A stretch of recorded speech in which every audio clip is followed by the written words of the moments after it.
ତା କାଣା ହେଲା ଯେ ଗଣେଶ ପୂଜା ଦିନେ ବି ମୂଷାକେ ବନାବାକେ ପଡଲା। ଆଜକା ଗଣେଶ ପୂଜା ଥିଲା ବେଲେ ସକାଳୁ ସକାଳୁ ରେଡି ରୁଡା ହେଇଯାଇସି। ଆଉ सबको मोर तरफରୁ ହାପି ଗଣେଶ ଚତୁର୍ଥୀ। ଆଉ ଟାଇମ ବି ଟିକେ ଦେଖ ହେଇଗଲା 9 ପାଖାପାଖି। ଚାଲ ଯିମା ଏବେ ଗଣେଶ ମଣ୍ଡପ କି। ଆଉ ଇନ ଦେଖ ଗଣେଶ ପେଟୁ ବାବା କି ଏନ୍ତା ସୁନ୍ଦର କରି ଡେକୋରେସନ କରା ହେଇଛି ଯେ। ଆଉ ଇଆଡେ ତ ଦେଖ ଗଣେଶ ପୂଜା ଦିନେ ବି ମୂଷାକେ ବନାବାର ଚାଲୁଛେ ତାଲି। ଆଉ ଆମେ ତ ଅଟକି ଅଟକି ପୁରା ଥକି ଯାଇଥିନି ନ। ଆମର ପୂଜା ଏବେ 2 ବାଜି ସାରିଲାନ ହେଲେ ବି ଆମର ପୂଜା ନାଇଁ ହେବାର ତାଲି। ତାପରେ ଆମେ ଗୀତ ଗୁତା ବଜେଇ କରି ଟାଇମ ପାସ୍ ଟିକେ କରିଦେସୁଁ।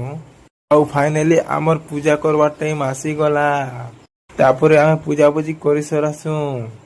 ଆର ଇ ବାବୁକେ ଦେଖ ବସି ବସି କରି ବି ସୁଇ ସୁଆ ଦଉଛି। ଆଜିର ମିନି ବ୍ଲଗରେ ଏତେ ଏକା। ଖୁବ ଜଲ୍ଦି ଦେଖାମା ଆଉ ଗୋଟେ ମିନି ବ୍ଲଗ ରେ। ଆଉ ଚ୍ୟାନେଲରେ ନୂଆ ଅଛ ବୋଲେ ଚ୍ୟାନେଲକୁ ସବସ୍କ୍ରାଇବ କରିଦିଅ।